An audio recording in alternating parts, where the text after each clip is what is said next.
김건희 특검이 10여 명의 인원을 투입해서 윤석열 전 대통령의 팔다리를 붙잡고 끌어내려 했던 그 어제 상황이 여전히 계속되고 있습니다. 윤 전 대통령 측은 이건 진술 강요를 위한 폭력이자 수사기관의 가혹행위다라면서 아주 강력한 법적 조치까지 예고하고 있습니다. 다시 어제 얘기 들어보시죠.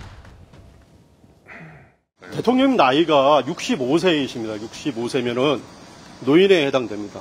10여 명이 달라붙었습니다. 젊은 사람들이 10여 명이 달라붙어서 앉아있는 대통령을 양쪽에서 팔을 끼고 다리를 붙잡고 그대로 들어서 차량으로 탑승시키려고 했습니다.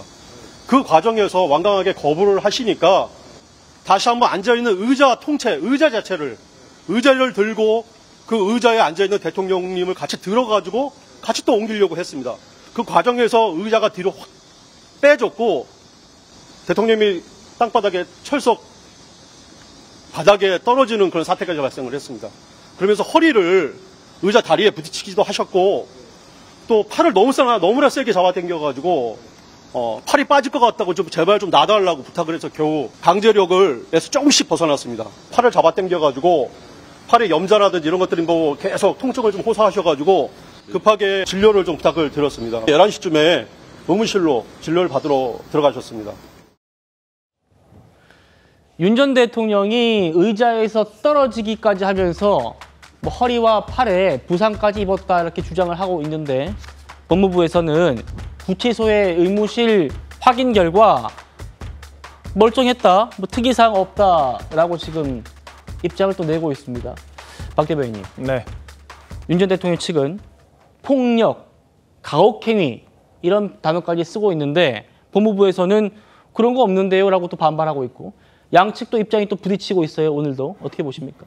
일단 원칙적으로는 저는 윤 전 대통령이 수사에 협조를 하면서 묵비권을 행사하는 것이 원칙적으로 맞다라고 생각을 하는 입장입니다. 그럼에도 불구하고 지금 특검이 보여주고자 하는 그런 행동들은 지나치게 고압적이라고 하는 생각은 들거든요. 이번에 윤 전 대통령이 이미 구속이 된 상태입니다. 구속이 된 상태에서 굳이 한 번 더 체포를 한다는 것 자체가 법리적으로 맞는지도 모르겠습니다만 구치소 내에서도 특별팀이 있다라고 하거든요. 구치소 내에 어떤 폭력이나 폭동이 일어났을 때 출동하는 특별팀이 있다라고 하는데 기동대가 있다고 하죠. 예, 그 10여 명의 관계자들이 모두 윤 전 대통령의 이런 체포를 위해서 동원됐다라고 하는 겁니다. 과연 그렇게까지 전직 대통령을 체포하는 것에 실익이 있는 것인가라고 하는 의구심이 들거든요. 지금 저희가 자료 화면으로 보여드리고 있는 게 그 기동대 모습 같습니다. 네. 보시면은 자 이렇게 수용자의 소란, 난동등, CRPT 이렇게 입고 이렇게 뛰어가가지고 신속하게 폭동을 진압하고 사람을 끌어내고 이런 임무를 또 수행하는 곳인가 보죠?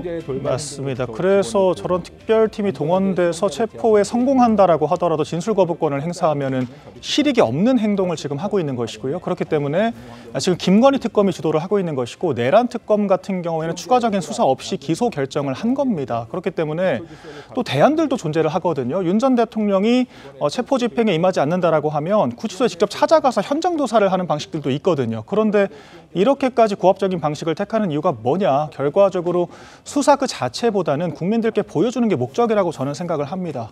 지금까지 내란 특검의 스포트라이트를 받다 보니까 김건희 특검이 실적을 내기 위해서 지나치게 무리한 여론전을 시도하고 있는 것이 아닌가라고 하는 생각이 들고요. 이런 측면은 사실 역지사지로 민주당 관계자가 특검들에게 이런 대우를 받았다라고 하면 민주당이 굉장히 공분했을 것 같거든요. 그렇기 때문에 지금 검찰개혁을 시도하는 것 아닙니까? 그런데 피고인의 상대 진영으로 바뀌었다라고 하는 이유만으로 심지어는 비디오 촬영까지 해야 된다라고 하는 그건을 쏟아내는 것은 자가당착에 우를 범하는 것이 될 수가 있기 때문에 자중할 필요가 있다라고 보여지고 특검도 보여주기식의 무리한 수사를 하기보다는 기소를 하고 법정에서 재판부의 판단을 받아보는 것이 맞다라고 저는 생각을 합니다. 알겠습니다.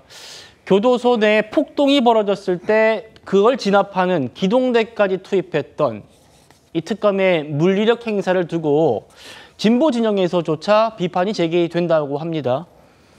참여연대 공익법센터장 출신인 박경신 교수, 진보학자로도 유명한 분이죠. 윤 전 대통령이 출석을 거부함으로써 묵비권 행사를 천명한 것이다. 이송을 위한 강제 물리력 행사는 이 상황에서는 고문이 될 거다. 성춘 부회장님, 고문이라는 표현까지 썼습니다. 그렇죠. 뭐 이례적으로 입장 표명을 하신 것 같은데 글쎄요, 저는 그 특검이 이 집행을 하기 위해 노력을 했던 것은 법의 엄정한 집행을 보여주기 위함이었을 것이다라고 이해를 합니다.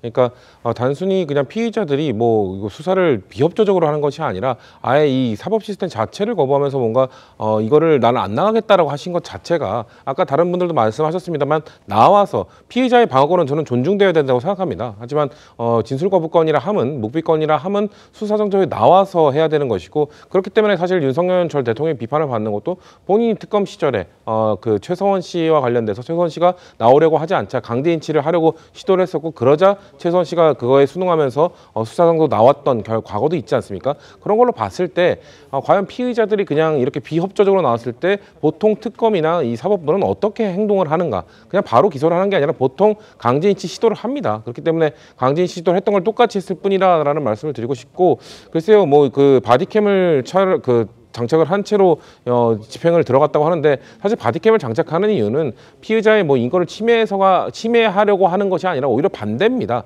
하는 과정에서 혹시 피의자에 대해서 뭔가 피해를 준다든가 이런 것들을 다 촬영을 해놔서 나중에 혹시 피의자의 방어권 행사 때 쓰일 수 있도록 하는 목적도 충분히 있기 때문에 그런 것 바디캠 자체, 촬영 자체를 뭔가 윤석열 전 대통령에게 특검이 과도하게 했다라고 보는 건 좀 무리가 있다고 보고요. 다만 전 이제 그 집행 2차 집행까지 안 됐고 이제 만료가 됐잖아요. 뭐 재청구를 한다고 이런 것보다 그냥 빨리 재판으로 이제 넘어가는 것이 맞다고 봅니다. 윤석열 전 대통령의 입장, 태도 충분히 알았고 국민들이 느끼기에도 왜 특검이 인치를 하지 못하는지, 왜 수사 정도까지 이끌어내지 못하는지 충분히 인지를 했다고 봅니다. 그렇다면 이제 국민들이 원하는 거는 또 실갱이를 벌이는 장면, 그것이 아니라 빨리 재판이 시작돼서 재판부 앞에서 어떤 입장을 표하고 재판부가 어떤 판단을 내리는지를 좀 빨리 보고 싶어 하실 거라 생각하기 때문에 다음 단계로 빨리 넘어갔으면 좋겠다는 말씀 드리겠습니다. 예.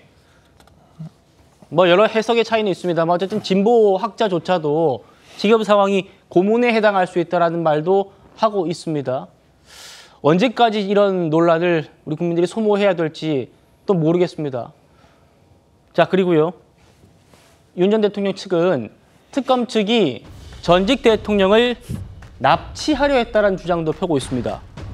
한번 들어보시죠. 그 과정에서 변호인들이 이 행위에 대해서 불법 위반을 명백하게 얘기를 했는데도 불구하고 오히려 거기에 참여한 특검이나 그다음에 구치소 측 관계자들은 저희 변호인들을 나가라고 요구를 했습니다. 어떻게 그 체포영장 집행 과정에 당연히 변호인이 입회를 해야 되고 그 과정이 있어야 되는데 변호인들을 나가랍니다. 그러니까 저희는 당연히 거부를 했습니다. 변호인들이 이 불법적인 체포영장 집행에 대해서 이의를 제기하는 것조차도 말을 못하게끔 계속 말을 하지 못하게 하고 근데 말을 하게 되면은 공무집행 방해로 처벌하겠다라고 협박하고 이런 과정들이 계속 되풀이 됐습니다.